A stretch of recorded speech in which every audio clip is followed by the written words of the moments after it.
विषम निरय वदभाति सर्वेन्द्रियार्थाः सर्वे भोगा भवन्ति प्रबल गरलो वन्युद्भट ज्वालकल्पाः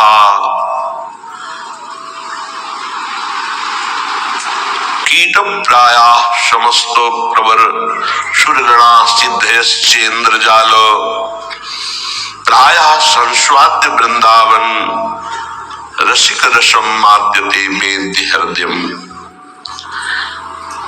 जब आपको प्रियालाल का थोड़ा भी प्रेम प्राप्त होगा तो तिक्ति भूता विमुक्तिर, ये जो जीवन मुक्ति अवस्था है, मोक्ष पदवी है, बोले तिक्ति भूता है, कड़वी लगने लगेगी। नहीं चाहिए मोक्ष सुख, पर ये बहुत ऊंची बात है। अभी तो मृत्यु लोक के भोग ही आपको परास्त कर देंगे। मोक्ष सुख तो जो ब्रह्म लोक तक के भोगों का त्यागी होता है उसको प्राप्त होता है। ये प्रेमी जन मोक्ष के आगे भी जो महारस है उसमें स्थित है।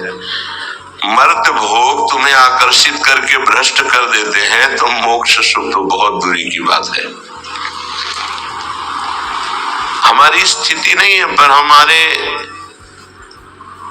गुरुजन जो आगे चल रहे हैं उनकी स्थिति है और उसी मार्ग में हम चल रहे हैं, तो हम स्थिति ना होते हुए भी उसी मार्ग का अनुसरण करेंगे जिसमें हमारे गुरुजन गए हैं, महापुरुष जन गए हैं। महाजनो गतेन सपंथा, जिसमें महापुरुष जन गए उस पंक्ति में हम खड़े हैं। स्थिति हमारी नहीं है, पर हमको वही आचरण करने हैं, वैसा ही भाव रखना है जैसा हमारे आगे विराजमान गुरुजन जो पंक्ति में है, जो प्रियालाल को दुलार करने वाले हैं, जो प्रियालाल के समीप पहुंच चुके हैं, जिनके आसपास आठों पहर महासुख घेरे रहता है, तो हम उसी मार्ग से चल रहे हैं। इसलिए जैसे कोई कहे कि हमारी स्थिति तो नहीं, पर हम उसी पंक्ति में तो खड़े हैं ना, तो हमको वैसा ही व्यवहार करना है। इतना बड़ा त्याग किसी और की सामर्थ्य नहीं, सिर्फ प्रेम की सामर्थ्य है जो मोक्ष सुख का भी त्यागी बना दे, और ऐसा त्यागी कि पुनः उसकी इच्छा ही कभी न हो। तिक्ति भूत्वा विमुक्तिर, मोक्ष पदवी कड़वी लगने लगती है। श्रीपाद करें विषम निरयवद भाति सर्वेन्द्रियार्था, निरय कहते नरक को, और जितने भी भोग हैं ये विषम हैं, ये एक रस नहीं है। आज कामना जितनी बड़ी हुई तो भोगो, तुम्हें अच्छा लगेगा, फिर भोगो, फिर भोगो, तो मन कहने लगेगा इस शरीर में नहीं, उस शरीर में देखो, इस भोग में नहीं उस भोग में, इस वस्तु में नहीं उस वस्तु में। इसका मतलब हमको केवल भुलावे में डाला जा रहा है, सुख नहीं है। लिखा विषम निरय वदभाति सर्वेन्द्रियार्थाः, इंद्रियों के जितने भी भोग हैं ये सब नरक प्रदान करने वाले हैं, इनमें किंचन मात्र सुख नहीं है। श्री कृष्णचंद्र जी ने गीता जी में कहा दुख योनयः, अर्थात केवल ये दुख प्रकट करते, पक्की बात है, सच्ची बात है। अज्ञान के कारण आपको ऐसा लगता है कि इंद्रियों के भोग भोग कर मैं सुखी हो रहा हूं, लेकिन सत्य विषय यह है कि जब उनको भोगो तो अंदर से आता है कि जो मैं चिंतन में सुख प्राप्त कर रहा था वो तो है ही नहीं। बड़े बड़े भोगियों को घृणा होने लगती है, पर वो घृणा दूसरी तरह की होती है, वैराग्य नहीं होता। उस शरीर से नहीं, दूसरे शरीर में, उस शरीर से नहीं, तीसरे शरीर में, ऐसे वो भटकता है। और जो विवेकी होता है वो संपूर्ण भोगों से नरकवत अपना पिंड छुड़ा लेता है। इन भोगों के भोगने में तुम्हारा चिंतन प्रधान है और कुछ नहीं। ध्यायतो विषयान पुंसास संगस देशूपजायते, यदि तुम विषय चिंतन न करो तो किसी विषय में सुख नहीं है।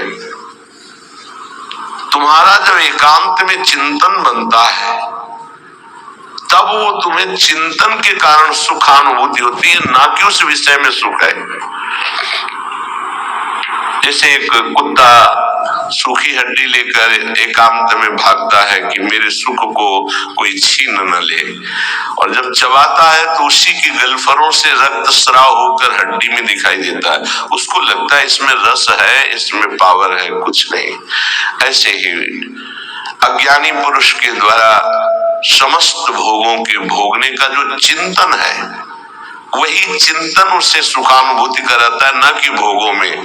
नहीं तो भगवान की आज्ञा मानो, अनन्यस चिंतयन्तो माम, केवल भगवत चिंतन हो, फिर हमको परिणाम बताओ कौन सा भोग तुम्हें सुख प्रदान करता है। घृणा हो जाएगी। ये भगवत प्राप्त महात्मा कह रहे हैं, इनके वचनों को मानना चाहिए, अनुभव में नहीं उतरना चाहिए। ऐसा दलदल है भोगों का कि आज तक कोई अनुभव करके नहीं निकला है। जब निकला है तो रो के असंतुष्ट होकर के ही छोड़ा है। कभी कोई ऐसे भोग नहीं छोड़ पाया कि बहुत भोगा, हमें तृप्ति हो गई, अब मैं जा रहा हूं भगवान की शरण में। ऐसा कभी नहीं हुआ, एक भी नहीं हुआ। चाहे जितना बड़ा सम्राट हो, चाहे जितना भोग बाहुल्यता हो, रोया, पश्चाताप किया। तो अनुभव के लिए मत जाइए, गुरुजनों की, महापुरुषों की बात मान लीजिए और उसका चिंतन छोड़ दीजिए। बस खास बात है, तुम्हारे को अगर कोई परेशान करता है तो तुम्हारा चिंतन परेशान करता है। अंदर से ठीक बैठकर देख लीजिए। बड़े भाग्यशाली उपासक है जिन्होंने अपने चिंतन पुंसास संगस देशुपजायते। जब हम किसी विषय का ध्यान करते हैं, चिंतन करते हैं, मनन करते हैं, तो हमारे अंदर उसके भोगने की इच्छा प्रकट होती है। चाहे वो कोई खान पान की वस्तु हो, पहनने ओढ़ने की वस्तु, ये सब भोग के अंतर्गत आते हैं। सर्वेंद्रियार्थाः, समस्त इंद्रियों के अर्थ भोग अलग अलग है। श्रवणेन्द्री, घ्राणेन्द्री, नेत्रेन्द्री, त्वगेन्द्री, वाकेन्द्री, हस्तेन्द्री, पादेन्द्री, जनेन्द्री, गुदाएन्द्री, ये सब इंद्रियां हैं। 5 कर्मेंद्रियां हैं और 5 ज्ञानेन्द्रियां हैं। इनका मुखिया मन, ये 11 है। इनका काम ही है जगत के भोगों में चिंतन लगाना।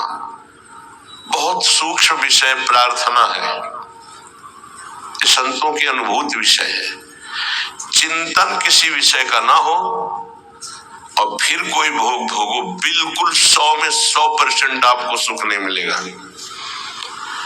और ऐसे महापुरुषों का जो चिंतन भगवान में स्थित है, प्रियालाल में स्थित है, उनके लिए कहा गया वो विषयान ग्रहणंत मुंचन, तो कोई फर्क नहीं पड़ता। विषय सेवन में, पाप कृत्य में, पुण्य कृत्य में